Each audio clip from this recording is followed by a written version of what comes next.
1961년 신축년 하얀소의 해에 태어난 당신. 사람들은 소띠가 우직하다고 합니다.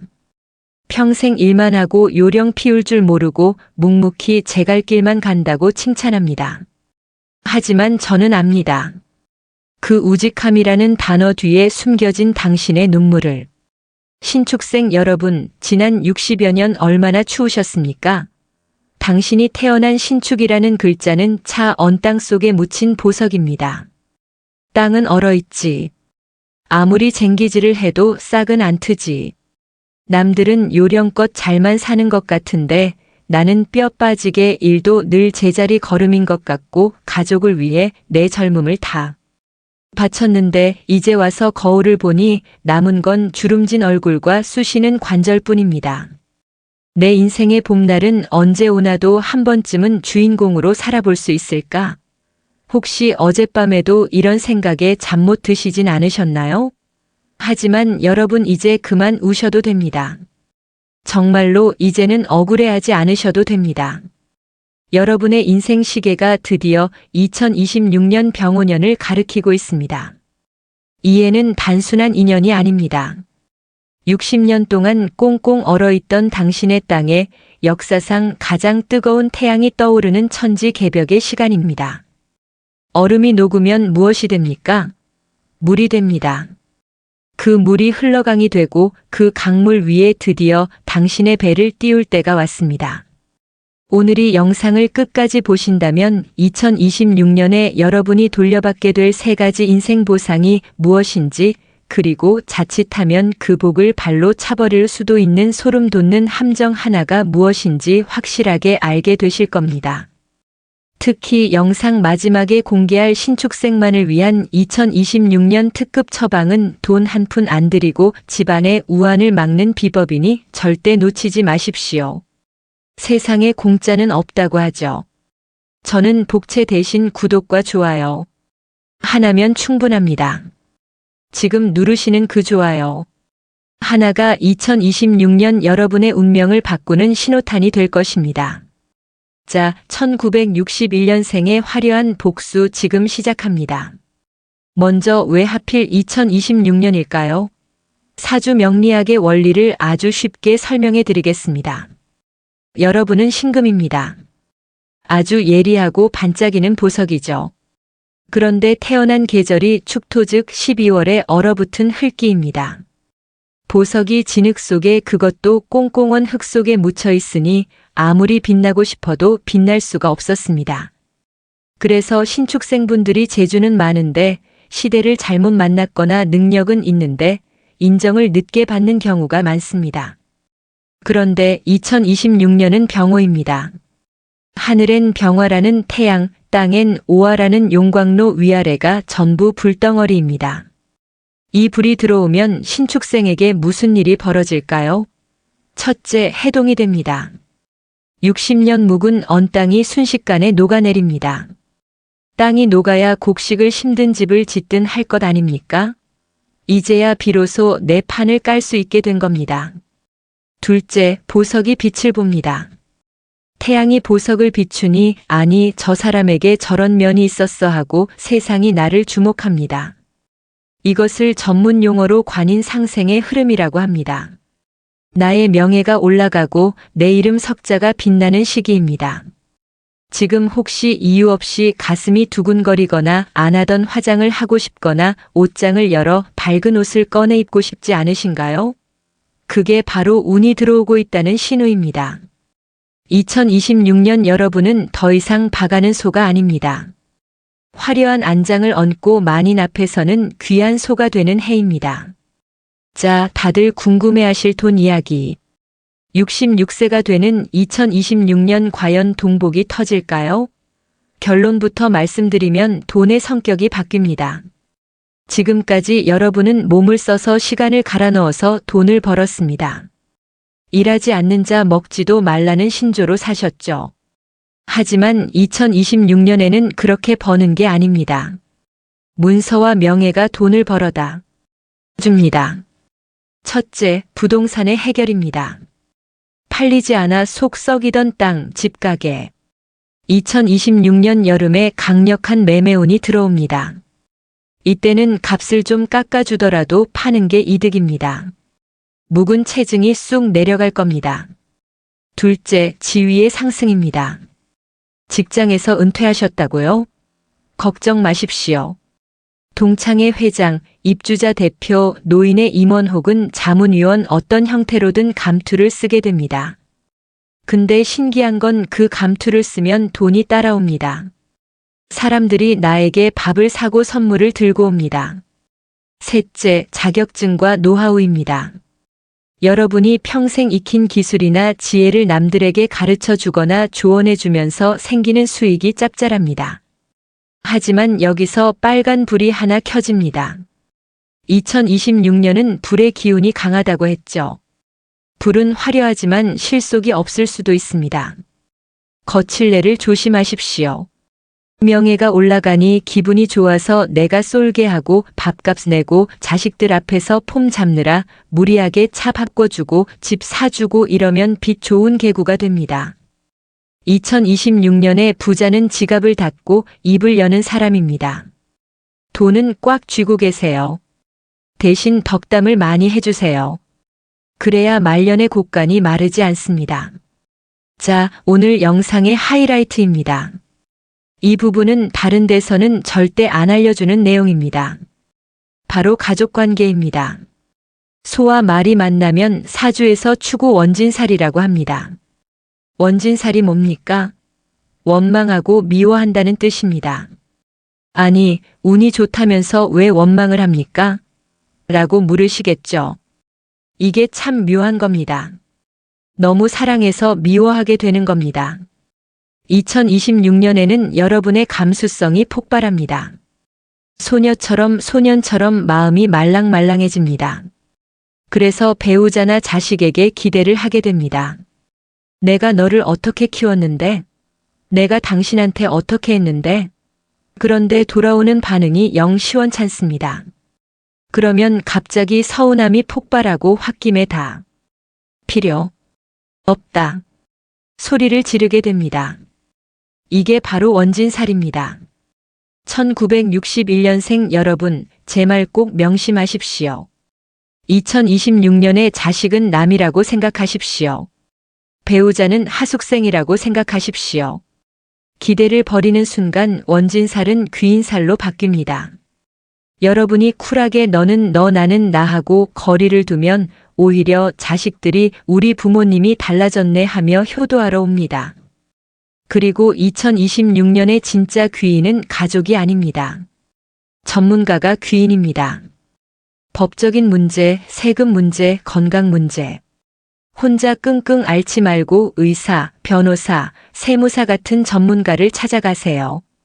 그들이 여러분의 꼬인 실타래를 단칼에 해결해 줍니다. 돈도 좋고 명예도 좋지만 66세라는 나이는 건강을 과신하면 큰일 납니다. 2026년 신축생의 건강운 한마디로 압력밥 솥입니다. 차가운 흙에 뜨거운 불을 갖다 대면 어떻게 됩니까? 순식간에 수증기가 팍 하고 터져 나옵니다. 이게 우리 몸에서 일어나면 어디가 고장날까요? 첫째, 심장과 혈압입니다. 얼굴이 확 달아오르고 뒷목이 뻣뻣해지는 증상. 화병이 도지기 쉽습니다. 둘째, 신장과 방광입니다. 뜨거운 열기에 물이 말라버립니다. 소변 보기가 불편하거나 몸이 작고 붓는 부종이 생길 수 있습니다. 셋째, 피부입니다. 몸속에 열독이 피부로 올라와서 가려움증이나 알레르기로 고생할 수 있습니다. 내년에는 물이 생명수입니다. 일부러라도 물을 많이 드시고 사우나 찜질방에서 땀을 너무 많이 빼는 건 피하세요. 이미 사주가 뜨겁습니다. 대신 시원한 수영이나 강변을 걷는 산책이 최고의 보약입니다. 자, 긴 이야기 들으시느라 애쓰셨습니다. 이제 마지막으로 다가올 2026년의 대원을 우리 집 안방으로 끌어들이는 특급 풍수 비법을 알려드립니다. 돈 안 듭니다. 지금 당장 하실 수 있습니다. 첫째, 북쪽을 공략하라. 집의 중심에서 북쪽은 차가운 물의 방향입니다. 이곳에 어항이나 물림 혹은 검은색 장식품을 두십시오. 2026년에 너무 뜨거운 불기운을 식혀주고 재물이 타버리지 않게 지켜주는 방패가 됩니다. 둘째, 친구는 차분한 색으로 이불이나 베개 커버를 황토색이나 옅은 회색으로 바꿔보세요. 화려한 꽃무늬나 빨간색은 피하세요. 잠자리에서만큼은 열기를 식혀야 꿈자리가 사납지 않고 건강해집니다. 셋째, 마음의 풍수 주문 외우기. 이게 제일 중요합니다. 화가 나거나 섭섭할 때마다 마음속으로 이 주문을 3번 외치세요. 그럴 수도 있지. 너는 너 나는 나. 이 주문이 여러분의 혈압을 낮추고 달아나던 복을 다시 불러올 것입니다. 존경하는 1961년생 신축생 여러분. 지난 60년 차가운 얼음밭을 맨발로 갈아오시느라 정말 고생 많으셨습니다. 누가 뭐래도 당신은 위대한 사람입니다. 당신이 그 모진 세월을 버텨냈기에 지금의 가족이 있고 지금의 대한민국이 있는 것입니다. 이제 2026년 병오년 하늘이 여러분에게 내린 선물 같은 해가 다가오고 있습니다. 얼음은 녹았습니다. 배는 떴습니다. 이제도 올리고 저 넓은 세상으로 나아가십시오. 그동안 숨겨왔던 당신의 끼, 당신의 능력, 당신의 매력을 마음껏 뽐내십시오. 자식 눈치 보지 말고 배우자 눈치 보지 말고 오직 나 자신을 위해 이기적으로 행복해지십시오. 그래야 남은 인생이 황금빛으로 물듭니다. 여러분의 2026년이 눈물나게 아름답기를 아프지 말고 외롭지 말고 매일매일 웃을 일만 가득하기를 제가 두 손 모아 간절히 기도하겠습니다. 이 영상이 여러분의 가슴을 뜨겁게 했다면 지금 바로 구독과 좋아요를 꼭 눌러주세요. 여러분의 그 손가락 터치 한 번이 2026년 대박 운세의 문을 여는 열쇠가 됩니다. 그리고 댓글에 이렇게 적어보세요. 2026년 나는 주인공이다. 내 인생은 지금부터다. 여러분이 적는 대로 말하는 대로 반드시 이루어집니다. 저는 다음 영상에서 더 놀라운 천긴으로 다시 찾아뵙겠습니다. 신축생 여러분 부자 되세요. 여러분 혹시 필요한 물건을 한동안 찾지 못하다가 한참 있다가 물건을 찾은 경험이 있지 않으신가요? 양말 한 짝을 찾지 못해 혹은 반찬 뚜껑을 찾지 못해 그냥 포기했던 경험이 있을 것입니다. 저도 예전에 본체 없는 반찬 뚜껑만 3개가 있었습니다. 그것마저 혹시나 다른 반찬 뚜껑 망가질 것을 대비해서 버리지 않고 있었습니다. 예전에 뚜껑이 없어서 버린 본체 생각이 나서 한동안 뚜껑을 버리지 못했던 것입니다. 이는 사실 너무 많은 물건을 보관하고 있었기 때문에 생기는 문제입니다. 수가 너무 많다 보니 하나하나 일일이 신경 쓰는 것이 힘들고 뭐 하나가 사라져도 눈치를 채지 못하게 되는 것입니다. 물론 무언가를 구매할 때 정말 필요한 것들만 신중히 구매를 하는 것이 가장 좋지만 이미 너무 많은 물건이 쌓여버렸다면 물건을 어느 정도 정리해야 하는 시기가 온 것입니다. 여러분 혹시 단살이라는 말을 들어보셨나요? 이는 불필요한 것을 끊고 버리고 집착에서 벗어나는 것을 지향하는 정리법을 의미합니다. 절제를 통해 일상생활에 꼭 필요한 적은 물건으로도 만족과 행복을 추구하며 살아가는 방식을 말합니다. 이러한 생활 방식을 실천하는 사람들을 미니멀리스트라고 부르죠. 이렇게 불필요한 것을 제거하고 사물의 본질만 남기는 것을 중심으로 단순함을 추구하는 예술 및 문화 사조인 미니멀리즘의 영향을 받아 2010년대 즈음부터 나타나기 시작한 현상이 단살이입니다.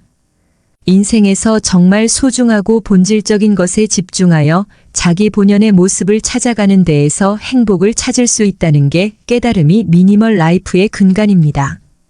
사실 너무 많이 쌓아진 물건을 보는 것만으로도 우리를 피로하게 만듭니다. 정리된 집에서 사는 것 자체가 우리의 스트레스를 줄여줄 수 있습니다. 오늘은 이와 관련하여 나이가 들수록 버려야 할 물건 5가지와 물건을 버리는 기준에 대해서 알려드리겠습니다. 오늘의 영상을 토대로 내가 사용하고 있는 물건과 정리해야 할 물건들을 돌아보는 시간을 가져보셨으면 좋겠습니다. 첫 번째는 잘 쓰지 않는 크고 무거운 가구입니다. 이런 가구들은 혼자서 버리기가 힘들고 나이가 들면 더욱더 버리기가 힘들어집니다. 잘 안 쓰는 거대한 책상이나 장롱 책꽂이 등 부피만 차지하는 큰 가구들은 조금이라도 팔에 힘이 있을 때 처분하는 것이 좋습니다. 사용하지 않은 가구에는 곰팡이나 세균 또한 많을 것입니다. 자식들이나 친구에게 도움을 청해 집 앞까지만 옮겨놓고 동사무소에 가서 대형 폐기물 스티커를 구매해 붙이기만 하면 됩니다. 이런 큰 가구들을 버리고 나면 집이 훨씬 넓어 보일 것이고, 버리고 나면 정말 기분이 상쾌해질 것입니다. 사실 너무 거대한 가구들은 집 앞까지 들고 갈 엄두도 나지 않을 것입니다. 그럴 경우 돈은 조금 들 수 있지만 가구 수거 업체를 이용하는 방법도 좋습니다. 현재 살고 있는 지역 주변의 가구 수거 업체를 찾아 문의해 보세요. 저희 집에도 10년 넘게 안 쓰고 베란다에 방치해 놓은 큰 장롱이 있었는데 수거 업체를 불러 얼른 처분했던 경험이 있습니다. 전화만 하면 시간 맞춰 찾아오니 크게 어렵지 않습니다. 두 번째는 예전에 먹었던 약과 건강보조식품 그리고 각종 마사지 기구들입니다. 병원에서 받은 약은 가급적 빨리 먹는 것이 좋습니다. 만약 더 이상 약을 먹지 않아도 될 상황이라면 바로 버리거나 약국에 반납하는 것도 좋습니다. 약국에 반납하는 이유는 유통기한이 지나거나 변질 부패된 영양제나 의약품은 효과를 보장할 수 없고 성분 또한 변질됐을 가능성이 높기 때문에 폐기해야 한다고 합니다. 이러한 폐의약품은 생활계 유해 폐기물로 분류돼 보건소나 약국 주민센터 등에 비치된 별도의 전용 수거함을 통해 폐기해야 하는데 안타깝게도 잘 지켜지지 않는 경우가 많다고 합니다. 먹지 않는 약은 약국에 갖다 주면 받아주는 곳도 있고 그냥 쓰레기통에 버리라고 하는 곳도 있다고 하니 참고하시길 바랍니다. 어쨌든 이렇게 안 먹는 약은 바로바로 처리하는 것이 좋습니다. 그렇지 않으면 나중에 지금 먹는 약이랑 섞이고 이게 무슨 약인지 헷갈리게 되는 경우가 생길 수도 있습니다. 건강보조식품도 마찬가지입니다. 아마 많은 분들이 영양제와 같은 건강보조식품을 집에 많이 두고 있을 것입니다. 하지만 먹지 않는 것들도 그냥 보관하는 경우가 많습니다. 건강보조식품은 유통기한이 그리 길지도 않기 때문에 오래된 건강보조식품이 있다면 반드시 유통기한을 확인하고 먹는 것이 좋고 먹지 않는 것이라면 빨리 버리는 것이 좋습니다. 이뿐 아니라 각종 마사지 기구를 여러 개 가지고 있는 분들도 계십니다. 나이가 들수록 여기저기 쑤시는 곳도 많아지고 불편해지는 곳도 많이 생기기 때문에 어깨, 안마기, 손목 마사지기, 허리찜질기 등 많은 의료기구를 가지고 계신 분들이 있습니다. 효과가 괜찮은 것들은 그냥 사용하셔도 되지만 샀는데 잘 안 쓰게 되고 별로 효과도 미미하다고 여겨지는 기구가 있다면 중고로 팔던지 어디 기부하던지 하는 것이 좋습니다. 이런 의료기구는 부피도 꽤 차지하기 때문에 안 쓰는 의료기구는 없는지 체크해보고 너무 해지지 않았다면 중고로 팔거나 나눔을 해보세요. 세 번째는 주방용품입니다. 요새 주방을 편리하게 해주는 싱크대 삼각 코너 등과 같은 용품이 홈쇼핑 같은 곳에서 많이 보이는 것 같습니다. 하지만 이 역시 싱크대의 공간만 차지하고 세균이 많이 쌓일 수 있어 가급적 처분하는 것이 좋습니다. 홈쇼핑이나 유튜브에서 이런 주방용품을 볼 때마다 구매하고 싶은 욕구가 많이 생길 것입니다. 하지만 이런 것들을 써보고 싶다고 다 구매하는 것보다 정말 정리가 잘 되게 도와주는 것들을 위주로 구매하는 것이 좋습니다. 정리를 도와주는 주방 길이 조절 선반이라든지 비슷한 것들을 모아놓을 수 있는 바구니 정도만 구비하는 게 좋은 방향입니다. 이 밖에도 안 쓰는 접시 수저 세트 프라이팬 반찬통 등은 사실 살면서 그렇게 많이 필요하지 않습니다. 아끼는 것들 빼고 잘 안 쓰는 것들은 마찬가지로 중고로 팔거나 나눔을 통해 처분하는 것이 좋습니다. 특히나 반찬통에 색이 변하거나 곰팡이가 피는 것을 그대로 사용하게 되면 건강에 안 좋을 수 있기 때문에 이 경우 바로 버리는 것을 추천드립니다. 주방에서 사용하는 칼의 경우에는 잘 갈아서 쓰면 되니 낡았다고 새로 살 필요는 없습니다. 두 번째는 옷과 신발 액세서리들입니다. 사실 제일 버리기 힘든 물건이 바로 옷이 아닐까 생각합니다. 특히나 선물을 받았거나 추억이 담긴 옷들은 입지도 않으면서 보관만 하는 분들도 많이 계십니다. 직접 구입하지 않았는데 누가 줘서 어쩔 수 없이 갖고 있는 옷들도 제법 많을 것입니다. 옷의 경우 버릴까 고민하면서도 나중에 입을 일이 있겠지 하며 그냥 보관하게 되는 경우도 많습니다. 심리학 용어 중에 보유 효과라는 용어가 있습니다. 보유 효과란 사람들이 어떤 물건을 소유하고 있을 때 그것을 갖고 있지 않을 때보다 가치를 높게 평가하여 있는 물건을 내놓는 것을 손실로 여기는 심리 현상입니다. 이처럼 사실 잘 입지도 않고 그리 가치가 없는 옷임에도 내가 소유하고 있다는 것만으로도 옷의 가치를 높게 평가해버리는 것입니다. 우리는 이 보유 효과로 인해 안 입는 옷이나 신발을 계속 보관하는 것은 아닌지 생각해 볼 필요가 있습니다. 만약 그냥 버리기 아깝다면 옷이나 신발도 당근 마켓에 중고로 팔거나 나눔 또는 기부를 해도 좋습니다. 아마 대부분은 귀찮아서 버리지도 중고로 팔 생각도 나눔이나 기부를 할 생각도 하지 못하는 것 같습니다. 이 경우 날짜를 하루 정해서 그날은 내가 가지고 있는 안 쓰는 물건들을 처리하는 날로 정해 그날에는 무조건 처분을 하는 것이 좋습니다. 액세서리들은 특히나 크기가 작아서 사놓고 잃어버리는 경우도 많습니다. 이렇듯 너무 가짓수가 많아지면 귀걸이 같은 경우에는 짝을 찾기도 힘들어질 수 있습니다. 가지고 있는 액세서리 중 일부만 사용하는 경우도 많을 것입니다. 이 경우 자주 사용하는 액세서리만 옮겨놓고 나머지는 처분하는 것이 현명한 선택일 것입니다. 그게 아니라면 한 짝을 잃어버리지 않게 잘 정리를 하는 것이 좋습니다. 다섯 번째는 오래된 책입니다. 아마 많은 분들이 오래된 책을 책꽂이에 그대로 보관 중이신 것 같습니다. 저도 그렇고요. 매번 정리하려고 하지만 책은 특히나 그냥 버리기는 아깝다는 생각에 쉽게 버리지 못하는 것 같습니다. 저 같은 경우는 도서관에 기증할 책들을 따로 모아두었습니다. 나중에 날을 잡아 도서관에 기증을 할 예정입니다. 아마 저와 같은 이유로 책을 버리기 아까워하는 분들이 많을 것 같습니다. 이런 분들은 마찬가지로 책을 도서관에 기증하거나 어린이들이 좋아할 만한 책이라면 보육원 같은 곳에 기증을 하면 좋을 것 같습니다. 중고로 파는 것도 물론 좋습니다. 책을 버리게 되면 집안의 부피를 많이 차지했던 책꽂이도 처분할 수 있어 공간 확보에도 도움을 줄 수 있습니다. 오래된 책은 대개 읽지 않을 확률이 매우 높기 때문에 정말 두고두고 읽을 책들이 아니라면 하루빨리 처분하는 것이 좋습니다. 이외에도 유통기한이 지난 화장품 이불 시트, 오래된 냄비 등 처분해야 할 물건들이 많습니다. 다 한 번에 처리하려는 욕심보다는 차근차근 하나씩 처분하는 습관을 만들면 좋을 것 같습니다. 그리고 앞으로 무언가를 구매할 때는 내가 정말 오래 사용할 물건인지 신중히 생각 후 구매하는 것이 좋습니다. 아무리 처분을 잘해도 구매를 함에 있어서 신중하지 못하면 매번 처리해야 할 물건들이 생길 것이기 때문입니다.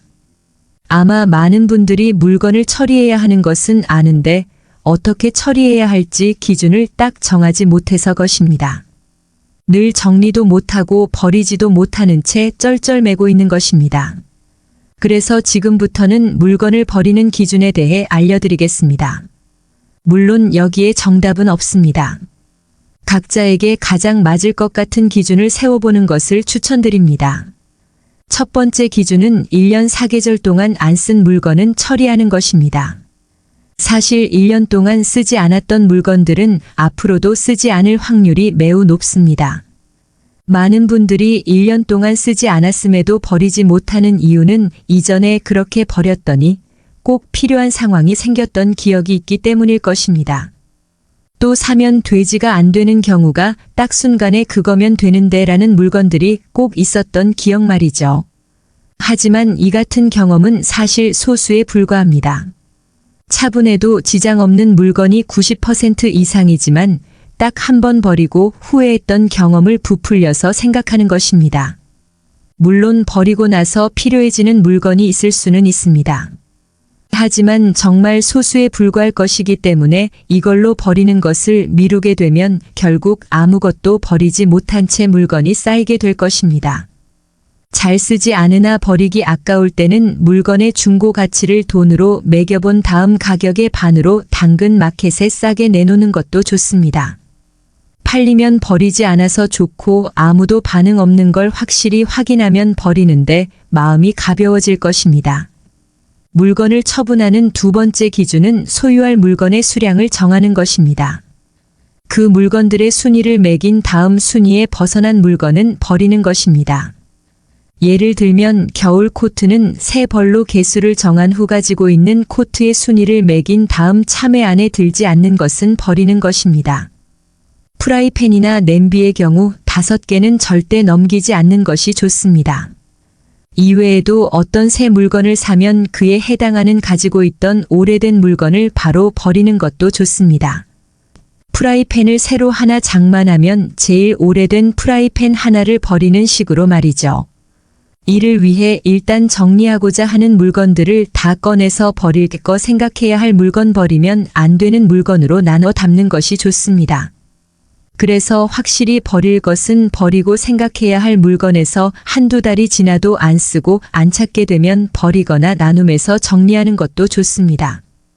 그 다음에 한꺼번에 정리하면 힘들기 때문에 하루 이틀에 한 군데씩 주방이면 주방, 거실이면 거실 등을 정리하는 것도 좋습니다. 이러면 금방 정리가 될 수 있습니다. 또한 불필요한 물건은 애초에 생각하고 또 생각해서 구매하는 것이 좋습니다. 물건을 처분하는 세 번째 기준은 이 물건이 없어도 불편하지 않겠다 싶으면 버리자는 기준입니다. 이외에도 내가 죽으면 자녀나 다른 가족들이 과연 챙겨갈까 챙겼을까를 기준으로 적용하는 분들도 계시고, 주위에 나눌 사람이 있는지 물어보고 쓰지도 않고 받을 사람도 없을 때는 과감히 버리는 것을 기준으로 삼는 분들도 있습니다. 이 중 어느 방법이든 나만의 기준을 세워서 정리하는 날을 딱 잡아 필요 없는 물건을 처분하는 시간을 꼭 가져보세요. 버리는 것에 과감해야 집이 항상 깨끗하고 물건을 찾는데 1분도 걸리지 않게 됩니다. 사실 물건을 쌓아두면 문제가 이처럼 물건을 찾는데 오래 걸린다는 사실입니다. 어떤 분은 필요한 물건을 찾는 데만 30분 이상이 걸리기도 합니다.